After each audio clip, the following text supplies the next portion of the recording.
क्या है, ध्यान में निरंतरता कैसे साधें।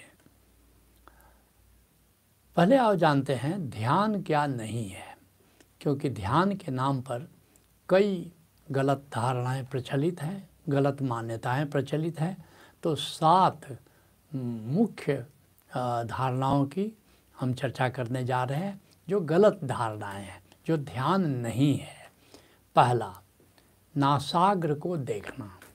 गीता में भगवान कृष्ण ने कहा है अर्जुन को कि ध्यान करने की विधि है नासाग्र को देखो, लेकिन अब गीता पद्यों में लिखी गई है, उसमें केवल ज़रूरी जो बातें हैं वही श्लोक में कहा जाता है, गैर ज़रूरी बातें नहीं कही जाती हैं। अब गैर ज़रूरी बात क्या है, आँख बंद करके ध्यान करो। अब उस श्लोक में आँख बंद करने के लिए निर्देश नहीं है, तो लोगों ने क्या समझ लिया, अपना इंटरप्रिटेशन। कृष्ण नहीं कर रहे, ये भी नहीं करें कि आँख खोल के रखो, लेकिन हम लोग आँख खोल करके नासिका के अग्रभाग को देखते हैं और बहुत सारे लोग करते हैं। इससे ध्यान घटित नहीं होगा। ध्यान घटित होने के लिए आँख बंद करना बहुत ज़रूरी है, लेकिन बहुत सारे लोग नासिका के अग्रभाग को देख करके ध्यान करने की कोशिश करते हैं। ध्यान तो नहीं होता, हाँ आँखें ऐंची तानी हो जाती हैं, ऐंची हो जाती हैं आँखें। तो नासाग्र को देखना ध्यान नहीं है, या यूँ कह सकते हो ध्यान की ये गलत धारणा है। दूसरी गलत धारणा है शरीर और मन का सामंजस्य ध्यान है। और बड़े बड़े लोग कह रहे हैं ये सब बातें। एक हाथ टोले बड़ा नाम है, द पावर ऑफ नाउ उनकी किताब है और बहुत लोकप्रिय किताब है। तो वो कहते हैं कि शरीर और मन का सामंजस्य करना ध्यान है, जबकि वास्तव में ध्यान क्या है, शरीर और मन के पार जाना ध्यान है। शरीर और मन तक ध्यान की सीमा नहीं है कि दोनों को में सामंजस्य बिठा लो तो ध्यान घटित हो गया, ये भी गलत धारणा है। तीसरी गलत धारणा क्या है, मन का नियंत्रण करो।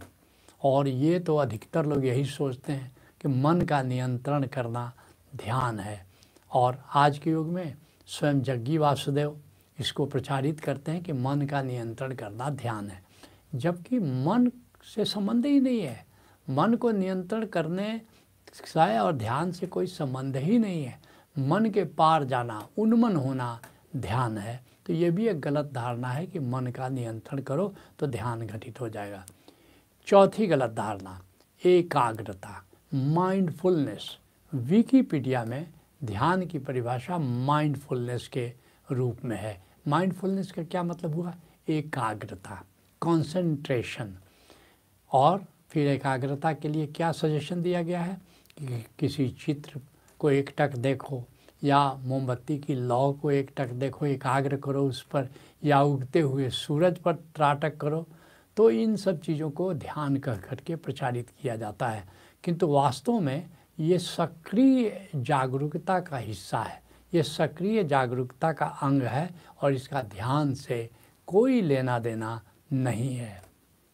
पांचवी गलत धारणा ध्यान के विषय में क्या है कि निर्देशित ध्यान, गाइडेड मेडिटेशन, सम्मोहन, ये ध्यान है, जबकि गाइडेड मेडिटेशन अथवा हिप्नोसिस इसका ध्यान से संबंध नहीं है। और कई उपदेशक अपने साधकों को अपने शब्दों के द्वारा बिना निराकार का अनुभव कराए ध्यान की ओर प्रेरित करते रहते हैं, जैसे जय कृष्णमूर्ति, जैसे रमण महर्षि, या उनकी परंपरा में जैसे पूजा जी, और फिर आज के युग में मुजी इसी कड़ी में आते हैं। ये एक प्रकार का सम्मोहन है। Guided meditation is a hypnosis.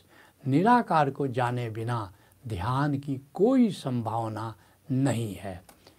छठी धारणा, गलत धारणा ध्यान के बारे में क्या है कि धारणा करो। धारणा जैसे कैसे धारणा लोग करते हैं, कई मत अपने गुरु के चेहरे या शरीर की धारणा कराते हैं और सोचते हैं कि यही ध्यान है, अर्थात मेरा गुरु का चेहरा है, मेरा शरीर मेरा नहीं, ये मेरे गुरु का शरीर है, या मेरा गुरु सामने खड़ा विद्यमान है, ये कल्पना कर लेते हैं, या मेरे गुरु का चित्र मेरे हृदय चक्र पर विराजमान है। तो ये जो इसे पतंजलि अपने अष्टांगिक योग में धारणा कहते हैं। तो ये अपनी जगह ठीक है, धारणा के रूप में ठीक है, यह ध्यान की ओर एक कदम हो सकता है, परंतु यह स्वयं में ध्यान नहीं है। सातवीं गलत धारणा क्या प्रचलित है ध्यान के बारे में? छद्म विपස්සना या छद्म आनापानसति योग। लोग विपස්සना में शरीर के प्रति बोध होना, जिसको शरीर सति योग कह सकते हैं। फिर है विचार सति योग है, विचार के प्रति जागना। फिर भाव सति योग है, भाव के प्रति जागना। फिर सांस के प्रति जागना, आनापान सति योग। तो लोग क्या करते हैं, बस आती हुई सांस और जाती हुई सांस के प्रति जागते हैं, और अधिकतर विपස්සना के नाम पर आनापानसति योग ही ज़्यादा प्रचलित है। तो ये आनापानसति योग असली नहीं है। इसमें क्या निराकार जुड़ा हुआ है, अर्थात निराकार को देखते हुए या निराकार का स्मरण करते हुए जब सांसों के प्रति जागते हो तो उसको आनापानसति योग कहते हैं। लेकिन लोग आनापानसति कर रहे हैं ध्यान के नाम पर, आनापानसति योग नहीं कर रहे हैं। उसमें निराकार को उन्होंने हटा दिया बीच से। तो जब निराकार को जैसे ही हटा दिया तो आनापानसति योग छद्म आनापानसति योग बन करके रह जाता है, या केवल आनापानसति बन के रह जाता है। आनापानसति ध्यान या आनापानसति योग नहीं बनता। तो ये 7 गलत धारणाएं ध्यान के बारे में है। अब तुम पूछते हो ध्यान क्या है? तो ध्यान है निराकार के प्रति जागरण। जैसे आँख बंद करोगे तो तुमको शून्यता दिखाई पड़ी, एम्प्टीनेस दिखाई पड़ती है, उसको कहते हैं निराकार, क्योंकि वहाँ कोई आकार नहीं है, शून्यता है। और उस शून्यता को लगातार देखते रहना, प्यार से देखते रहना, रिलैक्स होकर के देखते रहना, इसका नाम ध्यान है। इसलिए मैंने कहा कि जब तक निराकार को शामिल नहीं करते हो ध्यान घटित नहीं होता। निराकार से ही ध्यान का संबंध है। फिर तुम पूछते हो कि ध्यान में निरंतरता कैसे साधें? तो इसके लिए 7 उपाय बता रहे हैं कि एक ध्यान में एक निरंतरता रहेगी, लंबे समय तक ध्यान भी कर सकते हो और ध्यान की गहराई में जा सकते हो। जैसे पहला क्या है, जैसे मैंने ऊपर कहा कि निराकार को जानो। निराकार को जाने बिना ध्यान घटित नहीं हो सकता है। तो निराकार को जानो। जैसे ओशोधारा की ध्यान समाधि में आते हो तो ध्यान से परिचय कराया जाता है। दूसरा, अंतर आकाश को जानो। गहरे ध्यान के लिए अंतर आकाश को जानना ज़रूरी है। अंतर आकाश और निराकार में क्या अंतर है? निराकार अंतर आकाश की सतह है। निराकार में केवल लंबाई और चौड़ाई 2 ही डायमेंशन है, लेकिन अंतर आकाश, जब निराकार में गहराई देखने में तुम सफल हो गए तो उसको कहते हैं अंतर आकाश। तो उस अंतर आकाश को अर्थात निराकार की गहराई को जानना बहुत ज़रूरी है। जो तीसरा जो स्टेप है वो, या तीसरा उपाय करो, नूर को जानो, क्योंकि उस अंतर आकाश में नूर जगमगा रहा है, दिव्य आलोक जगमगा रहा है।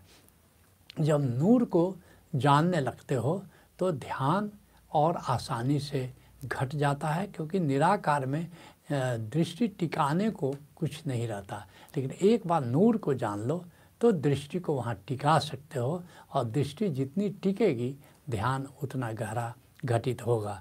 जो चौथा उपाय है, आत्मकण को जानो। नूर को तो तुमने जान लिया, लेकिन किसी सदगुरु से, पूरा गुरु से मिल करके वहाँ पर आत्मकण है, सोल मैट्रिक्स है। इसको ओशोधारा में जब आओगे, निरति समाधि जो तीसरी तल की समाधि है, तो वहाँ तुमको आत्मकण से परिचय कराया जाएगा। इसको संतों ने सहस्रदल कमल कहा है। तो ये आत्मकण जानो, ये चौथा उपाय है। 5वां उपाय है कि अब नियमित रूप से ध्यान करो।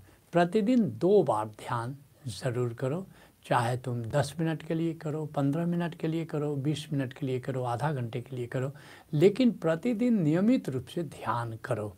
और कई ध्यान की विधियाँ अब तो उपलब्ध हैं, और कम से कम 2 बार ध्यान ज़रूर करो।